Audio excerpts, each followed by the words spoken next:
Yeah, unfortunately, this is a question I get asked a lot, and I've been through a lot of tradespeople to tell you that there's more bad ones than there is good ones.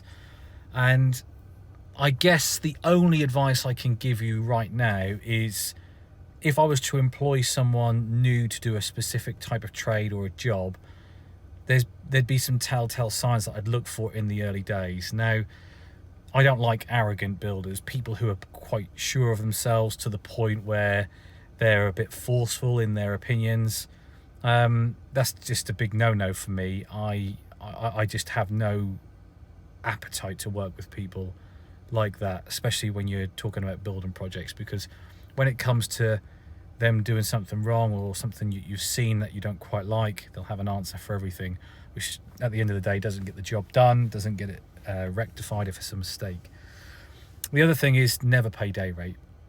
Now, I've got some pretty good guys who have worked with me for a long time, two separate groups, and they only ever price me on the job.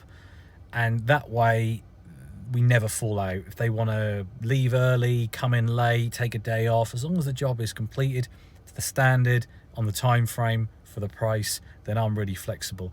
And it negates a lot of the management that I need to put into a job just by giving them price. So if you've got people on day rate, yes, they might do some really good work in one day, but like everyone, they have bad days.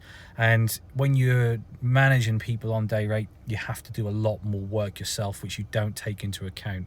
And I've never ever had a great experience. I've got one lad who is on day rate with me, and it's easier for him to price day rate labor only.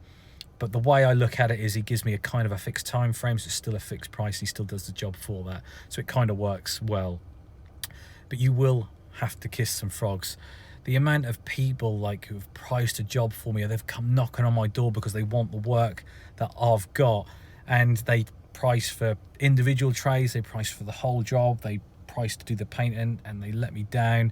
I never forget I had one painter, recommended by a couple of numpties I've worked with prior, and they just paid him day rate blindly, and I didn't want to pay him day rate, but we agreed a price to do the job, but I'd pay him every week. And the first 2 weeks I watched him on my CCTV, he basically did fuck all, but I paid him as agreed every week because he was going to do the whole job in those 4 weeks. And at the end of the second week, just after I paid him, minutes later, he texted me to say he's got another job and he's fucking off. I took him to court and won, but I decided not to enforce it because the money was pretty low value, but I want to make the point of that. I take everyone to court and I win every single time. So unfortunately, you're going to have to go through this until you find some good guys. And when you do find a good guy, you know that you can trust them. They know they'll never take the piss, and you know that when things go wrong, they'll put it right. Question. And when you do find them, hang on to them. That's all I can really say. But I guess the last thought is never pay a deposit. Any builder who needs a deposit for any job clearly has his own issues. And if they can't get credit with building merchants, that's probably a good sign not to work with them.